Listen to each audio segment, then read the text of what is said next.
Subscribe कीजिए YouTube channel को और बेल आइकन को प्रेस कीजिए ताकि नई आने वाली वीडियोस की नोटिफिकेशंस आपको बिल्कुल टाइम पर मिल सकें।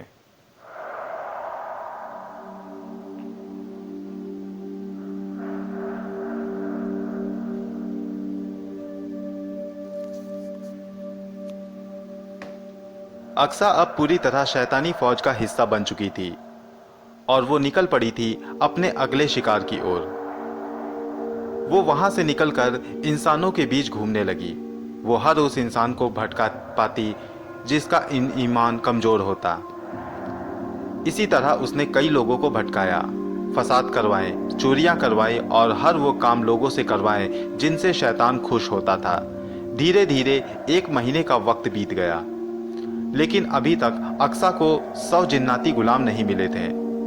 वो जल्दी ही उमर जहां को मारकर अपना बदला लेना चाहती थी।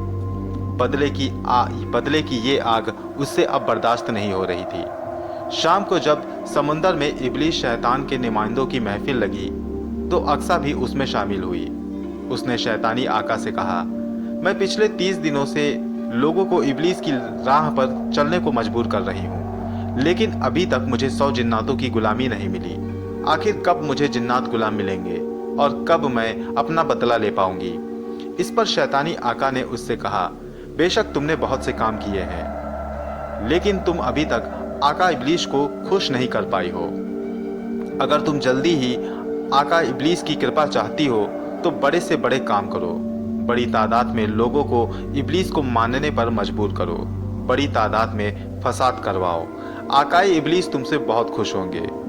तुम्हें जब भी इब्लीस को खुश करना हो तो तुम वो हर काम करो जिससे दुनिया बनाने वाले को शर्मिंदगी हो और वो अफसोस करे।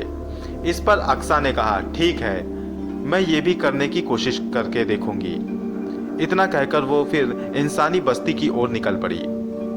अब वो कुछ और करना चाहती थी, कुछ बड़ा, जिससे इब्लीस खुश हो सके। वो कस्बों में घूमते हुए एक मोहल्ले में पहुंची।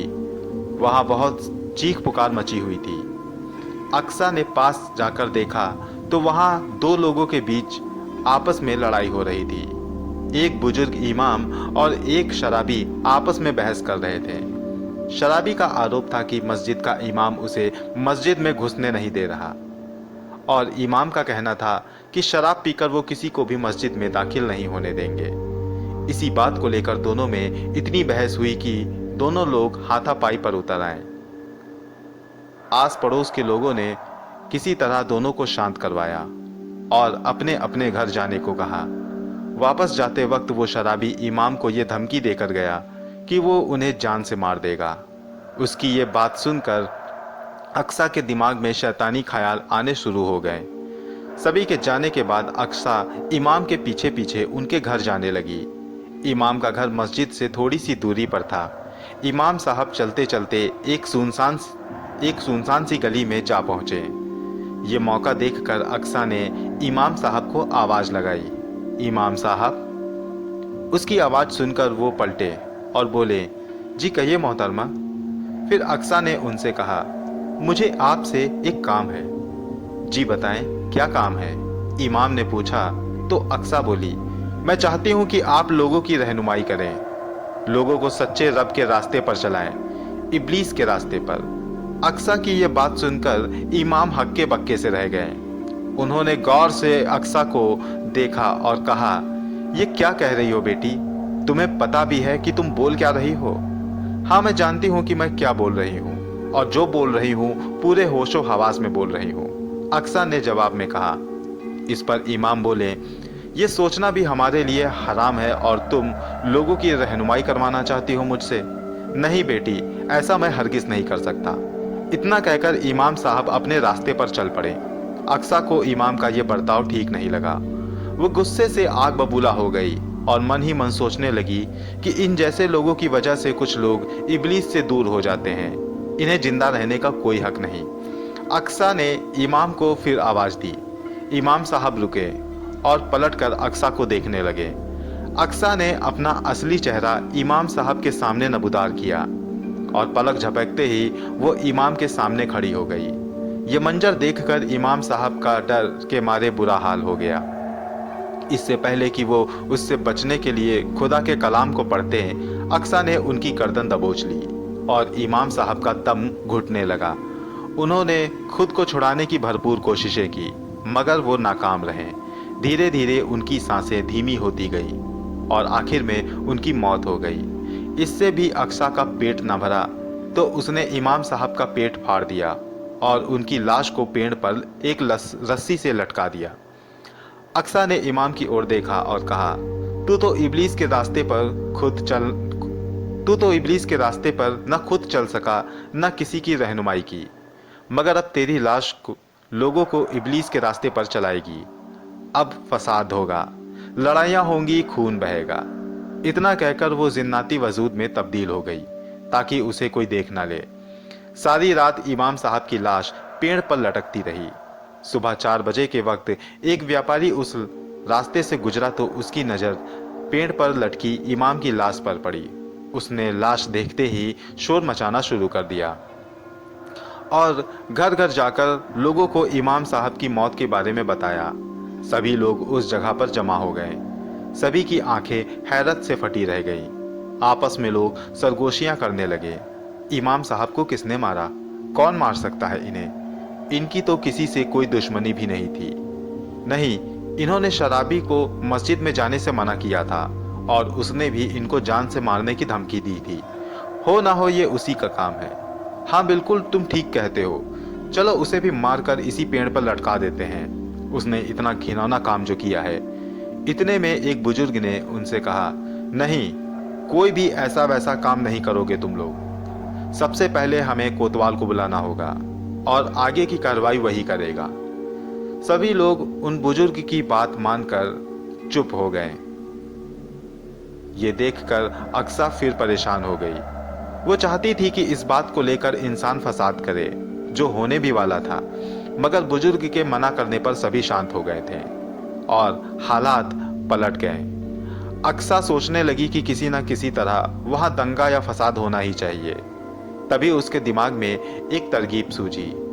उसने खुद को इंसानी शक्ल दी और भीड़ में जाकर शामिल हो गई।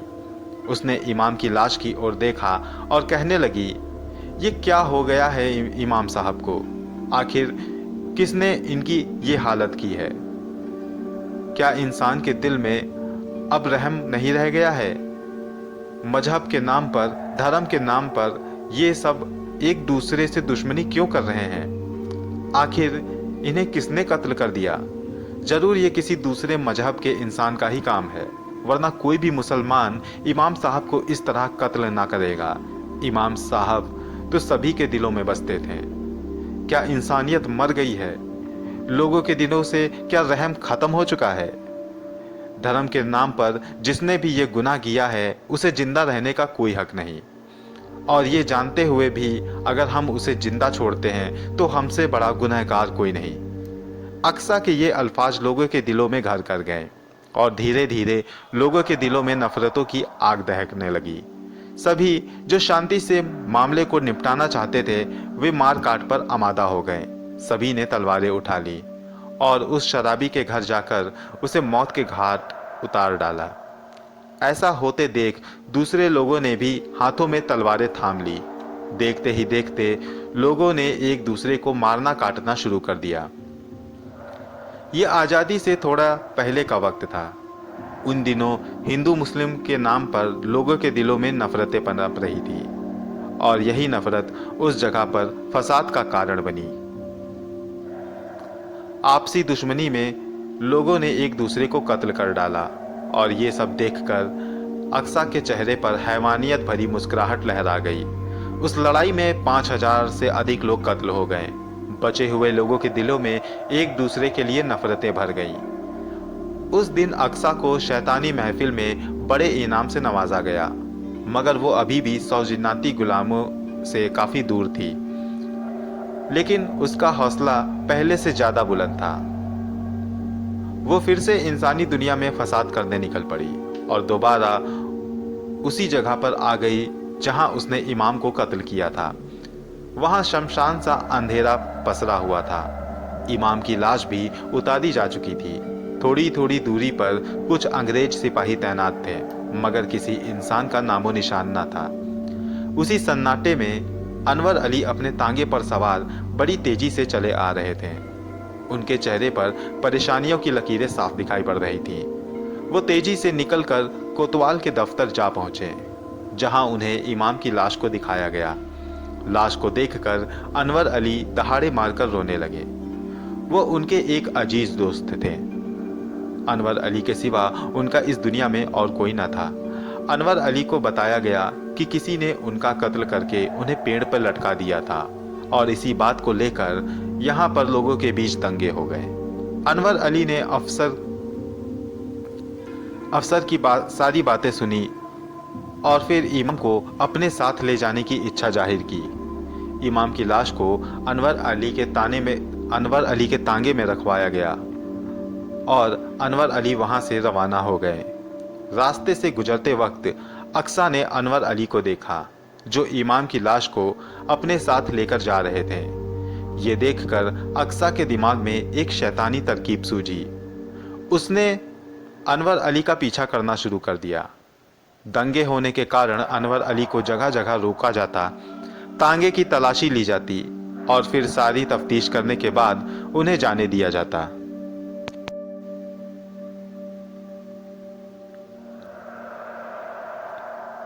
इस तरह से अनवर अली को घर पहुंचने में देर होने लगी। इससे पहले कि वो घर पहुंचते, अंधेरे ने अपने पैर पसार लिए। अब अंधेरे में ही उन्हें अपना सफ़र जारी रखना पड़ा। वो चुपचाप तांगे में बैठे इमाम की लाश को निहार रहे थे कि तभी एक अजीब सा मंजर उनके आंखों के सामने नबूदार हुआ, जिसने उनके दिलो दिमाग में डर की सिरहन पैदा कर दी। उन्होंने देखा कि इमाम की लाश तेजी से सांसें लेने लगी। एक पल के लिए उन्हें अपनी आंखों पर भरोसा न हुआ, मगर इमाम की लाश मुसलसल सांसें लेती जा रही थी। अनवर अली ने तुरंत इमाम के पेट पर अपना हाथ रखा और हैरानी से बोले, दलवीर, इमाम साहब जिंदा हैं और वो सांसें ले रहे हैं। अनवर अली की बात सुनकर दलवीर ने झट से तांगा रोका और पलटकर लाश को देखा। वो सच में सांसें ले रही थी। दलवीर के बदन में भी सनसनी सी दौड़ गई। उसने कहा, मालिक, ये छलावा है, जल्दी से लाश को नीचे ढकेलिए या फिर खुद नीचे उतर जाइए, वरना लेने के देने पड़ सकते हैं। इस पर अनवर अली ने कहा, ये मेरे बचपन का दोस्त है और मैं इसे ऐसे कहाँ फेंक सकता हूँ। ये मरा नहीं है, मैं इसका इलाज करूँगा। उनकी बातें सुनकर दलवीर ने अनवर अली का हाथ पकड़ा और कहा, आप मेरे साथ चलिए और इस लाश से दूर हट जाइए। ये जरूर कोई प्रेत बन चुका है। दलवीर का इतना कहना ही था कि उस लाश में हरकतें होनी शुरू हो गई। ये मंजर देखकर दोनों दंग रह गए। इमाम की लाश छटपटाई और उसने अपने हाथ पांव कपड़े से बाहर पसारने शुरू कर दिए। अनवर अली और दलवीर ये मंजर देखकर तांगे से दूर जा खड़े हुए।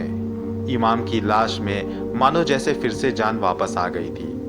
वो तांगे से नीचे उतरकर सड़क पर खड़ी हो गई। इमाम का चेहरा पहले से ज्यादा भयानक और डरावना लग रहा था। उसकी आंखों में अंगारे दहक रहे थे और सांसों में वहशीपन था। दोस्तों, ये कहानी जारी है। इस कहानी का अगला भाग मैं जल्द ही आपके पास लेकर आऊँगा। कहानी आपको कैसी लग रही है हमें कमेंट बॉक्स में लिखकर ज़रूर बताएं। मिलता हूँ अगली बार इसी कहानी के अगली कड़ी के साथ। तब तक के लिए गुड बाय।